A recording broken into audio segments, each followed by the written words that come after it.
अस्सलाम वालेकुम and good evening. मैं हूं मेहर बुखारी। हमारी जमहूरी खदोखाल का खुलासा, बैकडोर राब्ते, पसे पर्दा मुलाकातें, सालसी के तस्करे, हुकूमत संभालने के पैगाम और फिर मिलने वाले पैगामात का सीना तान कर एतराफ, मुद्दत मुलाजमत में तोसी के हल्फ और इदारों को जमहूरियत पसंद होने के सर्टिफिकेट्स दान करना, फकत 2 फ्री कैन का एक सफे पर खड़े होना हमारी जमहूरी इक़दार का कड़वा सच है।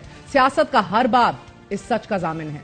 मुसद्दका इतलात हैं कि आज भी तहरीक इंसाफ से मुज़ाकरात की वाहिद शर्त माफी है और यह पैगाम अडियाला जेल तक पहुंचा दिया गया है।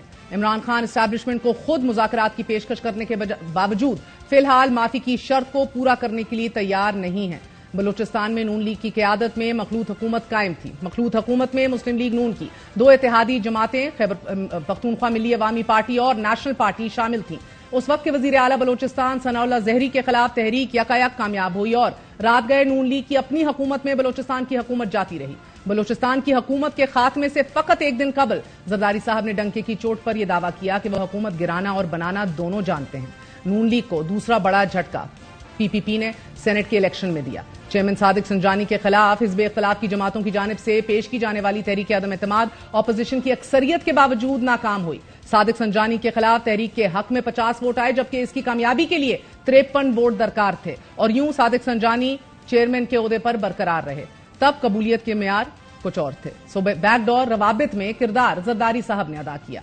तहरीक इंसाफ की हुकूमत में फिर एक दौर कड़े एहतसाब का गुजरा, मगर इस दौर में यकायक मियां नवाज शरीफ के प्लेटलेट्स गिरे और एयर एम्बुलेंस में हीथ्रो एयरपोर्ट लैंड करा दिया गया उन्हें। अदालत ने 4 हफ्तों की जमानत देकर लंदन इलाज के गर्ज से जाने की इजाजत दे दी। मियां साहब 4 साल बाद वतन वापस लौटे। आज वो तमाम मुकदमात से बाइज्जत बरी हैं, मगर अमलन सियासत में मुतहर्रिक नहीं रहे।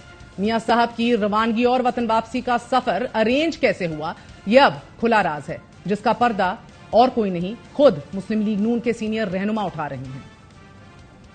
आशिफ साहब को बाहर भी तो भेज दिया ना। कन्विक्शन कौन सा कॉन्विक्ट पहले इन्होंने नहीं भेजा, इन्होंने वो तो एस्टेब्लिशमेंट ने भेजा। चल नहीं, थ्रू कोर्ट ऑर्डर ही गया। मेरा मतलब है कोर्ट ऑर्डर भी जो एस्टेब्लिशमेंट ने करवाया। ऑब्वियसली उस वक्त कोई भी नहीं भेज सकता था बगैर उनकी इजाजत के। इमरान खान भी नहीं भेज सकता था, उनकी इजाजत से जाना था ना उन्होंने बाहर जो है ultimately, because they were calling the shots. 100 कीते और 100 दे 200 कर दें। आओ एक काम करें, नवाज शरीफ साहब दे घोड़े पकड़ा आखा आओ जिया फौज से घोड़े पकड़े ना जो उनके लंदन में जा ना बाबा मोड़ पाकिस्तान रोड दे लगे। इमरान के हाथों पाकिस्तान तबाह हो रहा है। नवाज शरीफ साहब आप आए, फिर नवाज शरीफ आया, फिर वो कुव्वतें जो चाहती थी कि नवाज शरीफ चौथी दफा वजीर आजम न बने, उन्होंने एक प्लानिंग की और 5 बजे ऐलान कर दिया कि नवाज शरीफ मानसरा से हार गए। तहरीक इंसाफ अपने दौरे हुकूमत में सेम पेज से सरकने लगी। लंदन मुलाकातों की बाज़गश्त सुनी गई, कुछ मुलाकातें मुल्क के अंदर भी तरतीब दी गईं।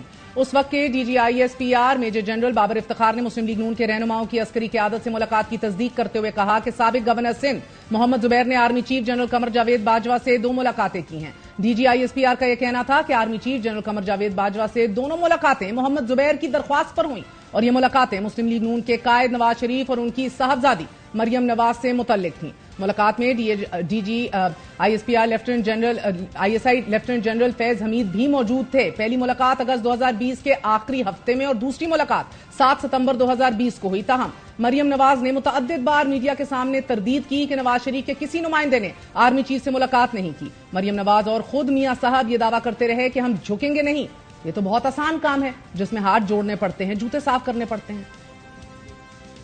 आप अच्छी तरह जानते हैं कि मैं डिक्टेशन नहीं लूंगा।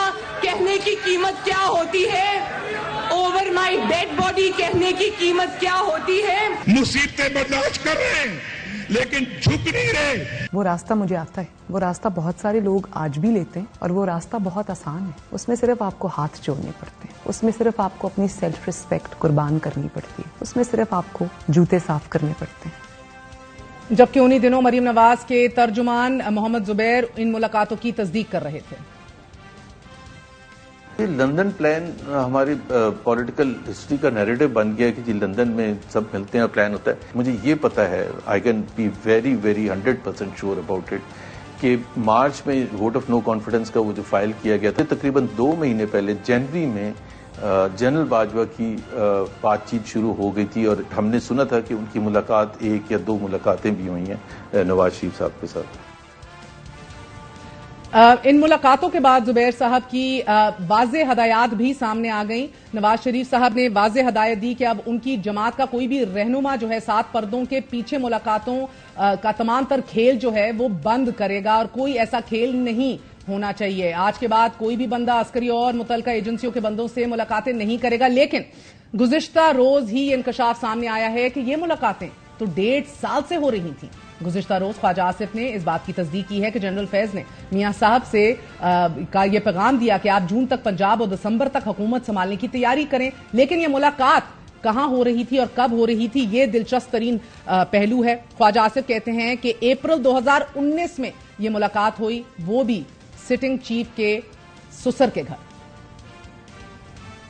2019 में उन्होंने मुझे ऑफर किया गया, मुझे जनरल फैज जो है उनके ससुर के घर मुझे मिले और उन्होंने कहा कि we have had enough of him. मैं ये अप्रैल 2019 की बात कर रहा हूँ। 20 मिनट की ज्यादा मुलाकात थी। उन्होंने कहा जी कि आप क्या कर रहे हैं, बाजवा को एक्सटेंशन वगैरह दे रहे हैं। मैं जी दे रहे हैं, बिल्कुल हमने फैसला किया, हम वोट देंगे, जो हमने दिया भी। उसके बाद उन्होंने कहा कि आपका क्या कोई शराइत क्या है। मैंने कहा जी मुझे मेरी इंस्ट्रक्शंस ये है कि कोई शराइत नहीं। तो उन्होंने कहा ये बहरहाल अगर वो एक अलग बात है, लेकिन we have had enough of him. आप जून तक जो है पंजाब की हुकूमत लें और दिसंबर में जो है आप जो फेडरल हुकूमत की तैयारी करें। आप ये चीजें वेरीफाई कर सकते हैं, आप डायरेक्टली भी उनसे पूछ सकते हैं कि इसके अलावा कोई बात नहीं। मुलाकातों के चर्चे अरूज पर थे। कौमी असम्बली में साबिक वजीर आजम इमरान खान के खिलाफ तहरीक अदम एतमाद कामयाब हुई। इमरान खान वजीर आजम नहीं रहे। इमरान खान फिर बेशतर बयानात में ये कहते पाए गए कि एस्टैब्लिशमेंट ने ही मेरी हुकूमत गिराई है और उन्हीं को जिम्मेदार करार देते रहे। आयरनी यह है कि 24 अप्रैल 2023 में इमरान खान ने इंकशाफ किया कि उन्होंने साबिक army chief general Qamar Javed Bajwa के कहने पर अपनी हुकूमतें पंजाब और खैबर पख्तूनख्वा गिराई। फिर उन्होंने अपनी हुकूमत जाने की जिम्मेदारी भी जनरल बाजवा को ही दे दी। 21 जून 2024 को साबिक तर्जुमान मोहम्मद जुबैर ने एक बार फिर इंकशाफ किया कि तहरीक अदम एतमाद के जरिए इमरान खान की हुकूमत खत्म करने से पहले जनरल बाजवा ने नवाज शरीफ से लंदन में मुलाकातें की और उन्हें एक और एक्सटेंशन की पेशकश की गई। पीडीएम के सरबराह मौलाना फजल रहमान ने भी बारहा अब इंटरव्यूज में ये इंकशाफात वो सामने लाए हैं कि अदम एतमाद की तहरीक से कबल कहां मुलाकातें हो रही थीं और ये तहरीक लाने के लिए कौन तैयार कर रहा था। अदम एतमाद के हक में नहीं था। ये अदम एतमाद की तहरीक पीपल्स पार्टी चला रही थी। मेरे पास खुद जनरल फैज हमीद साहब आए थे और उन्होंने मुझे कहा था कि विद इन द सिस्टम आप जो करना चाहें, हमें उस पर एतराज नहीं होगा। क्या उस वक्त जनरल बाजवा और जनरल फैज आपसे राब्ते में थे? हजरत वो बिल्कुल राब्ते में थे और उनकी मौजूदगी में सबको बुलाया गया और सबके सामने उनसे कहा गया कि आपने ये इस तरह करना है और इस तरह करना है। फिर खुद तहरीक इंसाफ के साबिक रहनुमा शफकत महमूद ने भी यही एतराफ किया कि हमें लाने वाले भी वही थे और भेजने वाले भी वही थे। हमारी जो हुकूमत थी उसको गिराने में जनरल बाजवा साहब का रोल था। चले ठीक है, मान लिया। ठीक है, इसके बारे में दो राय नहीं है कि जो पीडीएम की हुकूमत लाई गई, सबको इकट्ठा किया गया, उसमें भी उनका रोल था। और इसमें भी कोई दो राय नहीं है कि आपकी हुकूमत बनाने में भी जनरल बाजवा का हाथ था। इसमें भी दो राय नहीं है। आज वफाकी वजीर बराए मनसूबाबंदी एहसन इकबाल का वॉइस ऑफ अमेरिका को इंटरव्यू देते हुए कहना है कि इदारे जब समझेंगे कि तब ही पीटीआई पर पाबंदी का फैसला ले लिया जाएगा।